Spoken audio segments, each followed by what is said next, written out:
പിന്നെ ബിഗ് ബോസിൽ പോയി ജയിച്ചതൊരു മഹാപരാധമായിട്ടാണ് എനിക്കിപ്പോ തോന്നുന്നത്. അത് മാത്രമാണ് എന്റെ ഒരു അയോഗ്യത. നമ്മളൊക്കെ ആരായി അമ്മമാരെ? നിങ്ങളല്ലേ വോട്ടിട്ടത്?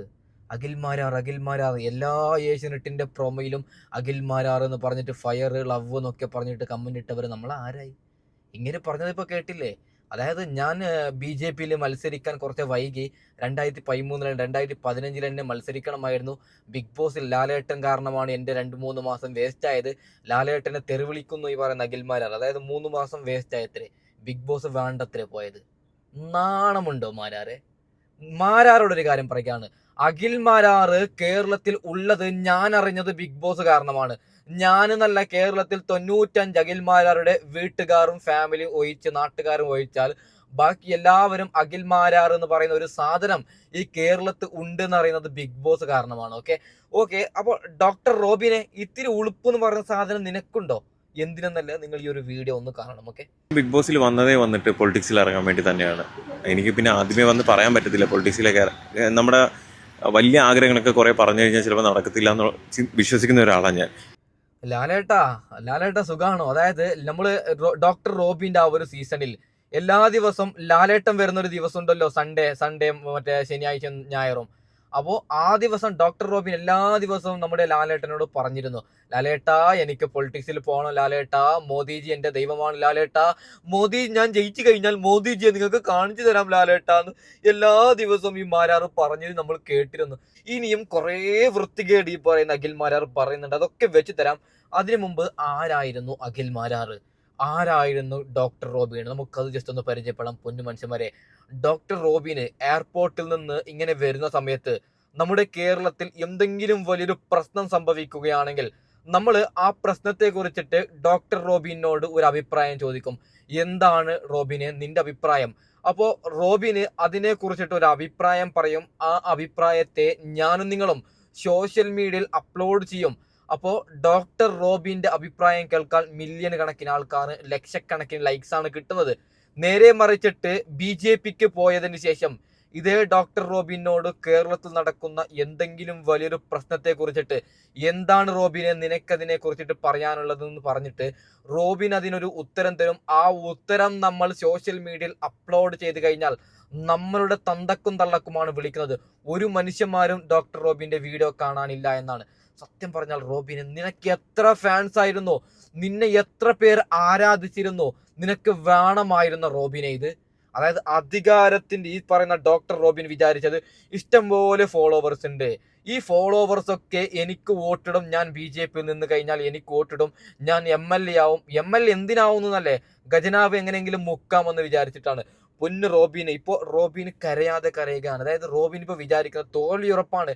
പക്ഷെ തോൽവിയുടെ ആഘാതം, അതായത് ഒരു 50,000 വോട്ടിനൊക്കെ തോറ്റാൽ എന്താവും അവസ്ഥ? അല്ലെങ്കിൽ ഡോക്ടർ റോബിന് ഒരു 5,000 വോട്ട് കിട്ടിയില്ലെങ്കിൽ എന്തായിരിക്കും അവസ്ഥ? ഡോക്ടർ റോബിൻ ഇപ്പോൾ വിചാരിക്കുന്നത് മിനിമം ഒരു 20,000 വോട്ടെങ്കിലും കിട്ടണമേ ദൈവമേ, അല്ലാതെ 1000-ഓ 2000-ഓ വോട്ട് കിട്ടിക്കഴിഞ്ഞാൽ ഞാൻ എന്ത് ചെയ്യുമെന്നാണ് ഡോക്ടർ റോബിൻ വിചാരിക്കുന്നത്. റോബിനോട് ഒറ്റ കാര്യം പറഞ്ഞുകൊണ്ട് ബാക്കി വിഷയത്തിലേക്ക് കടക്കാം. അതായത് റോബിന് പ്രചാരണത്തിൽ ഇറങ്ങിയത് ഞാൻ ജയിച്ചു കഴിഞ്ഞാൽ മോദിജിയെ കൊണ്ടുവരാമെന്നാണ്. നാണമുണ്ടോ? ഞങ്ങൾക്ക് മോദിജിയെ കാണാൻ ഇപ്പോൾ പൂതിയാണോ? TV ഓണാക്കി കഴിഞ്ഞാൽ നരേന്ദ്രമോദി എന്ന് മറ്റേ യൂട്യൂബിൽ അടിച്ചു കഴിഞ്ഞാൽ മോദിയെ കാണുന്നുണ്ടല്ലോ. മോദി ആരാണ്? മോദി വന്നിട്ട് മോദിയെ നേരിൽ കണ്ടു കഴിഞ്ഞാൽ നമ്മുടെ എല്ലാ പ്രശ്നവും ഇല്ലാതാവുമോ റോബിനെ? അതായത് മണ്ടത്തരോ എന്ന് പറഞ്ഞാൽ എന്താണ്? BJP പാർട്ടിക്ക് പോയാൽ വിവരവും വിദ്യാഭ്യാസവും ഇല്ലാതാവുന്നുണ്ടോ? ഞാൻ BJP പാർട്ടി ചെറുതാക്കുന്നല്ല, പൊന്നു BJPക്കാരാ, നിങ്ങൾ അറിയാൻ വേണ്ടിയാണ് ഇതേ പറയുന്ന ഈ ഡോക്ടർ റോബിന് പറയുകയാണ് ഞാൻ ജയിച്ചാൽ മോദിജിയെ കൊണ്ടുവരുമെന്ന്. എന്താണ് ഇപ്പോൾ കോൺഗ്രസ് സ്ഥാനാർത്ഥികൾ ആരെങ്കിലും പറയുന്നുണ്ടോ ഞാൻ ജയിച്ചാൽ രാഹുൽ ഗാന്ധിയെ കൊണ്ടുവരും, സോനിയാഗാന്ധിയെ കൊണ്ടുവരും? എന്തിനു കൊണ്ടുവരുത്തൊന്നും വേണ്ട, നമുക്ക് നല്ല രീതിക്ക് ഭരിച്ചു കാണിച്ചാൽ മതി. ഓക്കെ. അഖിൽമാരാർ പറയുന്ന വീണ്ടും ചില വൃത്തികേട് നിങ്ങളൊന്ന് കേൾക്കണം. അപ്പൊ നമ്മളെ സംഖ്യയാക്കി മാറ്റാൻ തീരുമാനിക്കുമ്പോൾ ഇവരെന്താണ് സംഖ്യ എന്നുകൊണ്ട് ഉദ്ദേശിക്കുന്നത്? തീവ്രവാദികളെ രാജ്യവിരുദ്ധരെ എതിർക്കുന്നവനാണോ സംഖ്യ? ഞാൻ സംഖ്യയാടാ അല്ല. ഈ പറയുന്ന അഖിൽമാരോട് ആരാണ് തീവ്രവാദികൾ? ആരാണ് ഈ രാജ്യത്തെ എതിർക്കുന്നത്? അതായത് ഒരൊറ്റ കാര്യം കേരള പോലീസിനോട് ഞാൻ പറയാം. ഇവിടെ അഖിൽമാരാർ പറഞ്ഞു തീവ്രവാദികളെ എതിർക്കുന്നു ഞാൻ, രാജ്യദ്രോഹികളെ ഞാൻ എതിർക്കുന്നു എന്ന്. അപ്പോൾ അഖിൽമാരാറെ ഒന്ന് നമ്മൾ അറസ്റ്റ് ചെയ്യണം, ഇല്ലെങ്കിൽ പോലീസ് സ്റ്റേഷനിലേക്ക് ജസ്റ്റ് ഒന്ന് വിളിപ്പിക്കണം. ആരാണ് കേരളത്തിൽ തീവ്രവാദികളുള്ളത്? ആരാണ് ഈ രാജ്യത്തെ ഒറ്റുകൊടുക്കുന്നവർ? അപ്പോൾ അഖിൽമാരാർക്ക് അറിയുമല്ലോ. അഖിൽമാരാർ അങ്ങനെ ഇപ്പോൾ ഞാനൊരൊറ്റ കാര്യം എൻ്റെ അറിവിലില്ല, മുസൽമാനായാലും ഹിന്ദു ആയാലും ക്രിസ്ത്യാനിയായാലും ഇന്ത്യ എന്ന മഹാരാജ്യത്തെ സ്നേഹിക്കുന്നവരാണ് എല്ലാവരും. വെറുതെ എന്തിനാണ് ഇവനൊക്കെ ഇങ്ങനെ പച്ചക്കളവ് പറയുന്നത്? ബാക്കിയും കൂടി കേട്ടു നോക്കാം. കമ്മ്യൂണിസ്റ്റ് പാർട്ടി എതിർക്കുന്നവനാണോ സംഘി? ഞാൻ സംഘിയാടാ.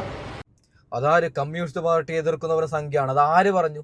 ഇത്തിരി നാണവും മാനവും എന്ന് പറഞ്ഞ ചെറിയൊരു സാധനം മാരാറെ മനുഷ്യന്മാരായ വേണം. ഓക്കെ, പാർട്ടിയെ എതിർക്കും. ഇപ്പോൾ കമ്മ്യൂണിസ്റ്റ് പാർട്ടിയും കോൺഗ്രസ് പാർട്ടിയും BJP പാർട്ടിയെ എതിർക്കും. എല്ലാ രാഷ്ട്രീയക്കാർക്കും അത് എതിർക്കാനുള്ള അധികാരമുണ്ട്. അത് എതിർക്കുന്നവർ സംഖ്യ എന്ന് ആര് പറഞ്ഞു? ആരാണ് സംഖ്യ എന്ന് അഖിൽമാരോട് ഞാൻ പറയാം. പൊന്നുമാരാറെ, സംഖ്യ എന്ന് പറയുന്നത് ബീഫ് കഴിക്കരുത് എന്ന് പറയുന്ന, പള്ളിക്ക് നേരെ കല്ലേറ്, ക്രിസ്ത്യൻ പള്ളിക്ക് നേരെ ആക്രമണം, അതായത് ഹൈന്ദവ വിഭാഗത്തിൽ തന്നെ താഴ്ന്ന ജാതി, മേൽജാതി എന്നൊക്കെ പറയുന്നവരാണ് സംഘി. അല്ലാതെ മറ്റേ ഞാൻ വായിലൊന്നും വരും. ബാക്കിയും കൂടി കേട്ട് നോക്കാം. ഈ നാട്ടിലെ തെറ്റ് കണ്ട എതിർക്കുന്നവനാണോ സംഘി? ഞാൻ സംഘിയാടാ. ശരികൾക്ക് വേണ്ടി സംസാരിക്കുന്നത് സംഘിയാണെങ്കിൽ ഞാൻ സംഘിയാണ്. ശരികൾക്ക് വേണ്ടി സംസാരിക്കുന്നവന് സംഖ്യ. അങ്ങനെ ഒരു സംഖ്യ ആര്? അങ്ങനെ സംഖ്യ ആണെന്നുണ്ടെങ്കിൽ ഷാഫി പറമ്പിൽ സംഖ്യ ആവണമായിരുന്നു. പിന്നീട് നമ്മുടെ മറ്റേ ജോൺ ബ്രിട്ടാ CPM അയാളും സംഖ്യ ആവണമായിരുന്നു. അവരൊക്കെ ശരി കണ്ടാൽ സംസാരിക്കുന്നവരാണ്. നിങ്ങളൊക്കെ ചാണകമാണ്. നിങ്ങളൊക്കെ ജയിച്ചു കഴിഞ്ഞാൽ ആദ്യം പ്രഖ്യാപിക്കാൻ പോകുന്നത് ബീഫ് നിരോധിക്കണം, ക്രിസ്മസ് ആഘോഷം നിരോധിക്കണം, മറ്റേ നിരോധിക്കണം, മറിച്ച് നിരോധിക്കണം എന്നല്ലേ? നിങ്ങൾക്കൊക്കെ ഞങ്ങൾ കേരളം വിട്ടു തന്നാൽ എന്താവും അവസ്ഥ? ഓക്കെ, ബാക്കിയും കൂടി കേട്ടു നോക്കാം. എൻ്റെ രാജ്യത്തിന് വേണ്ടി സംസാരിക്കുന്ന സംഘിയാണെങ്കിൽ ഞാൻ സംഘിയാണ്. ഇതൊക്കെയാണ് ഒരു സംഘിയാവാനുള്ള മാനദണ്ഡമെങ്കിൽ അഭിമാനത്തോടുകൂടി പറയുന്നു, ഞാൻ ഒന്നാം തരം ചാണകസംഖ്യ. എന്റെ പൊന്നുമാരാറെ, ഇതൊന്നുമല്ല സംഘി. സംഘി എന്ന് പറഞ്ഞാൽ ആദ്യം പറഞ്ഞല്ലോ, ബീഫ് കഴിക്കരുത് എന്നൊക്കെ പറയുന്നവനാണ് സംഘി. അല്ലാതെ നീ പറയുന്ന ഈ രീതിക്ക് പറയുന്നവർ സംഘി എന്ന് ആര് പറഞ്ഞു? നാണമുണ്ടോ നിനക്ക്? ഉളുപ്പുണ്ടോ മാരാറെ? അപ്പോൾ മാരാറ് പറയുന്ന ബാക്കിയും കൂടി കേട്ട് നോക്കാം. ഇതാണ് മാനദണ്ഡമെങ്കിൽ, അതല്ല മറ്റൊരുവനെ മതത്തിൻ്റെ പേരിൽ മാറ്റി നിർത്തി, മതപരമായി ഒരുത്തനെ മാറ്റി നിർത്തുന്നതിലൂടെ വർഗീയതയ്ക്ക് ആനന്ദം കണ്ടെത്തുന്ന ഒരുത്തനെ നിങ്ങൾ സംഘി എന്ന് വിളിച്ചാൽ നിന്റെയൊക്കെ തന്തയെ പോയി വങ്കി എന്ന് വിളിച്ചാൽ മതി.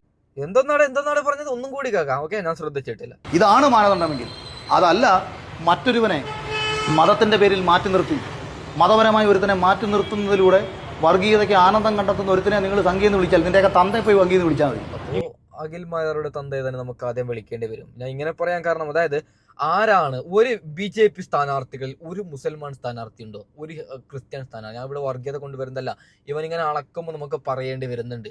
നിങ്ങൾ എന്തുകൊണ്ടാണ് ഒരൊറ്റ സീറ്റ് പോലും ഈ കേരളത്തിൽ നേടുന്നില്ല എന്നെല്ലാം സർവേ പറയാൻ കാരണം?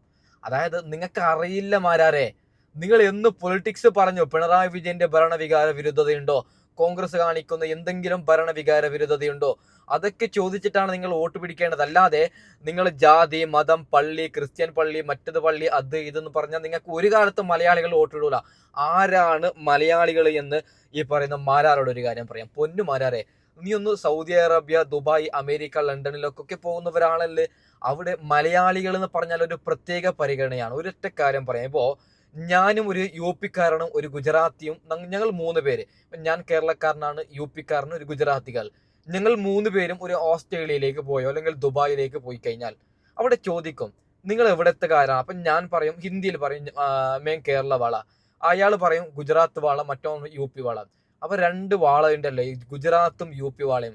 ഇവരെ 2 പേരെയും ഒഴിവാക്കിയിട്ട് എന്നെ കെട്ടിപ്പിടിക്കും. എനിക്ക് പണിയില്ലെങ്കിൽ നല്ല പണി തരും. കാരണം ഞാൻ മലയാളി ആയതുകൊണ്ട്. മലയാളികൾക്ക് അത്ര പവർ ഉണ്ട്. പൊന്നഖിൽമാരോട് ഒരു കാര്യം പറയുകയാണ്. അഖിൽമാരെ, ഇന്ത്യയിൽ തന്നെ മുംബൈയിലേക്കോ ഡൽഹിയിലേക്കോ ഒരു മലയാളി പോയി കഴിഞ്ഞാൽ അവൻ പോകുന്ന സമയത്ത് ഹിന്ദിയും അറിയില്ല, ഒരു മണ്ണാങ്കാട്ടയും അറിയില്ല. തിരിച്ചിട്ട് 2 വർഷം കഴിഞ്ഞിട്ട് അവൻ വരുമ്പോൾ അവന് ഹിന്ദിയും അറിയും. അവൻ ആദ്യം പണിക്കായിരിക്കും പോയത്, നേരെ മറിച്ചിട്ട് 3 വർഷം കഴിയുമ്പോൾ സ്വന്തമായിട്ട് നല്ലൊരു ഷോപ്പും എല്ലാം ഉണ്ടാക്കിയിട്ടാണ് അവൻ വരുന്നത്. നേരെ മറിച്ച് ഒരു മുംബൈക്കാരനോ ഒരു UP-കാരനോ കേരളത്തിൽ വന്നിട്ട് 25 വർഷം പണിയെടുത്താലും അവന് ഇത്തിരി പോലും മലയാളം പഠിക്കാൻ സാധിക്കുന്നില്ല. അവൻ എന്ത് പണിക്കാണോ വന്നത് അതേ പണിയാണ് എടുക്കുന്നത്. അതിന്റെ കാരണം മലയാളികൾക്ക് അത്ര പവർ ഉണ്ട്. മലയാളികൾ എന്ന് പറഞ്ഞാൽ വേറെ സംഗതിയാണ്. അപ്പോൾ ഇവിടെ നിങ്ങളുടെ നമ്പർ ഇറക്കത്തില്ല. നിങ്ങളിവിടെ ജാതി പറഞ്ഞാലും മതം പറഞ്ഞാലും ഒരാൾ പോലും നിങ്ങൾക്ക് വോട്ടിടൂല. പൊന്നുമാരാരെ, പറഞ്ഞിട്ട് ഒരു കാര്യവുമില്ല. ഇത് കേരളമാണ്. ഡോക്ടർ റോബിൻ വീണ്ടും വലിയൊരു മണ്ടത്തരവുമായി രംഗത്ത് വന്നിട്ടുണ്ട്. നമുക്കത് ജസ്റ്റ് ഒന്ന് കേട്ടു നോക്കാം. ഓക്കെ, മോദിജി കാരണമാണ് ഞാൻ ഈ ഒരു പാർട്ടിയിലേക്ക് വന്നത്. കഴിഞ്ഞ ദിവസം ഞാൻ മോദിജിനെ കാണാനിടയായി. 10,800 പ്ലസ് CR-ന്റെ പ്രോജക്റ്റാണ്, ഡെവലപ്മെന്റ് പ്രോജക്റ്റാണ് നമ്മൾ കേരളത്തിന് വേണ്ടി തന്നിരിക്കുന്നത്. ഇനി ഇതേപോലെ ഒരുപാട് കാര്യങ്ങൾ നമ്മുടെ നാട് വെയിറ്റ് ചെയ്യുന്നുണ്ട്. പക്ഷേ നമ്മുടെ ജനങ്ങളാണ് ഡിസൈഡ് ചെയ്യേണ്ടത് ആരുടെ കൂടെയാണ് നിൽക്കേണ്ടത്. മാറ്റങ്ങൾ ആവശ്യമാണ്, മാറണം, മാറിയിരിക്കും. അല്ല, മോദിജിയെ കണ്ടാൽ എങ്ങനെയാണ് മാറുന്നത്? ഡോക്ടർ റോബിനെ വെല്ലുവിളിക്കുന്നു. അതായത് നിങ്ങളുടെ ഏറ്റവും വലിയൊരു നേതാവായ സുരേഷ് ഗോപി, സുരേഷ് ഗോപി തൃശ്ശൂരിൽ ആദ്യ കാലഘട്ടത്തിൽ തോറ്റു പണ്ടാരടങ്ങിയപ്പോൾ ഏറ്റവും അവസാന ലോകസഭ വരുമ്പോൾ സുരേഷ് ഗോപി എന്താണ് പറഞ്ഞത് റോബിനെ? അതായത് ഒരൊറ്റ പ്രാവശ്യം എന്നെ വിജയിപ്പിച്ച് കാണിക്കൂ, തൃശ്ശൂരിൽ ഞാൻ വികസിപ്പിച്ചു തരാം. അതായത് സുരേഷ് ഗോപിയുടെ ടീമും സുരേഷ് ഗോപിയും എല്ലാ കോൺഗ്രസ്സുകാരുടെയും എല്ലാ CPM-കാരുടെയും വീട്ടിൽ കയറുകയാണ്. പാവങ്ങളുടെ വീട്ടിൽ കയറിയിട്ട് പറയുകയാണ്, നിങ്ങൾക്ക് കടമുണ്ടോ, നിങ്ങൾക്ക് ജപ്തി ഉണ്ടോ? അപ്പോൾ അവിടുത്തെ അമ്മമാരും സഹോദരന്മാരും പറയുകയാണ്, അതേ സുരേഷ് ഗോപി, ഞങ്ങൾക്ക് കടമുണ്ട്, ഞങ്ങളുടെ വീട് ജപ്തിയാണ്. അങ്ങനെ പറയുമ്പോൾ സുരേഷ് ഗോപി പറയുകയാണ്, എന്നെ നിങ്ങളൊന്ന് ജയിപ്പിച്ചു വിടൂ. അതായത് ഞാൻ ജയിച്ചു കഴിഞ്ഞാൽ നിങ്ങളുടെ എല്ലാ പ്രശ്നത്തെ ഞാൻ തീർത്തു തരാം. എന്നെ ഒന്ന് പാർട്ടി നോക്കാതെ നിങ്ങൾ വിജയിപ്പിക്കൂ. ഞാൻ വിജയിച്ചതിന് ശേഷം കേരളത്തിൽ എല്ലാ BJP-ക്കാർക്കായിരിക്കും നിങ്ങൾ വോട്ടിടുന്നത്. കാരണം കേരളത്തെ ഞാൻ അങ്ങനെ ആക്കി കളയുമെന്നാണ് ഈ പറഞ്ഞ സുരേഷ് ഗോപി പറഞ്ഞത്. എന്നിട്ട് ഏറ്റവും അവസാനം എല്ലാവരും കോൺഗ്രസ്സുകാരും CPM-കാരും എല്ലാവരും ഈ പറയുന്ന സുരേഷ് ഗോപിക്ക് വോട്ടിടുകയാണ്. ജയിക്കട്ടെ, ഒന്ന് ജയിച്ചിട്ട് നമ്മൾ തൃശ്ശൂർ എന്ത് ചെയ്യും ഒന്ന് നോക്കാം. ജയിച്ചതിന് ശേഷം സുരേഷ് ഗോപി ആ തൃശ്ശൂരിനെ തിരിഞ്ഞു നോക്കുന്നു. ആ തൃശ്ശൂരിൽ എന്തെങ്കിലും ഒരു വികസനം കൊണ്ടുവന്നോ? അതായത് സുരേഷ് ഗോപിയുടെ വാർത്ത ഞാൻ നിങ്ങൾ കേൾക്കുന്നത് മറ്റേ ആനക്കൊമ്പോ ഏതൊരു സിനിമ അഭിനയിക്കണം എന്നൊക്കെ പറഞ്ഞിട്ട് തല്ലു കൂടുന്ന സുരേഷ് ഗോപിയല്ലേ? തൃശ്ശൂരിന് വേണ്ടി എന്തെങ്കിലും ചെയ്തോ? സുരേഷ് ഗോപി ജയിച്ചത് പൂരം കലക്കിയിട്ടാണ്. ആംബുലൻസിൽ വന്ന ആ ഒരു വീഡിയോ നിങ്ങൾ കണ്ടതാണ്. അത് ഞാൻ കടക്കുന്നില്ല ആ വിഷയത്തിലേക്ക്. അപ്പോൾ ഞാനിവിടെ ഡോക്ടർ റോബിനോട് പറയുന്നത്, സുരേഷ് ഗോപി നിങ്ങൾ പറയുന്നത് പോലെ അവിടെ ചെയ്യാം. സുരേഷ് ഗോപി നരേന്ദ്രമോദിജിയെ കൊണ്ടുവരാമെന്ന് പറഞ്ഞിട്ടില്ല. അദ്ദേഹം ഞാൻ വികസിപ്പിക്കുമെന്ന് പറഞ്ഞിട്ട് വികസിപ്പിച്ചിട്ടില്ല. അത് വേറെ സംഗതിയാണ്. ഓക്കെ, അപ്പോൾ ഒരാളെ ഞങ്ങൾ വിജയിപ്പിച്ചു തന്നു, അപ്പോൾ നിങ്ങൾ ഒരു വികസനവും ചെയ്തിട്ടില്ല. പിന്നെ എന്തിൻ്റെ അടിസ്ഥാനത്തിലാണ് ഡോക്ടർ റോബിനെ നിനക്ക് വോട്ടിടേണ്ടത്? ഡോക്ടർ റോബിനെ ജയിക്കുമ്പോൾ, അതായത് ഡോക്ടർ റോബിനെ പറഞ്ഞത് മോദിജിയെ കൊണ്ടുവരുന്നതാണ്. അപ്പോൾ ഒരൊറ്റ കാര്യം പറയാം, മെയ് 4-ന് 8-ന്റെ പണിയാണ്. അഖിൽമാരാറൊക്കെ വിദേശത്തേക്ക് ടിക്കറ്റ് എടുത്ത് വെക്കുന്നത് നല്ലതാണ്. ഉറപ്പായിട്ടും തോൽവിയല്ല, മഹാതോൽവി ആയിരിക്കും. 5000-ഓ 10,000-ഓ വോട്ട് കിട്ടിയാൽ ഭാഗ്യമെന്നാണ് ഞാൻ കരുതുന്നത്. അപ്പോൾ എന്തായാലും പൊന്നു മനുഷ്യന്മാരെ, തൽക്കാലം വൈൻഡപ്പ് ചെയ്യുകയാണ്. അടുത്ത വീഡിയോ ഇടം വരാം. Okay, bye. ഓക്കെ.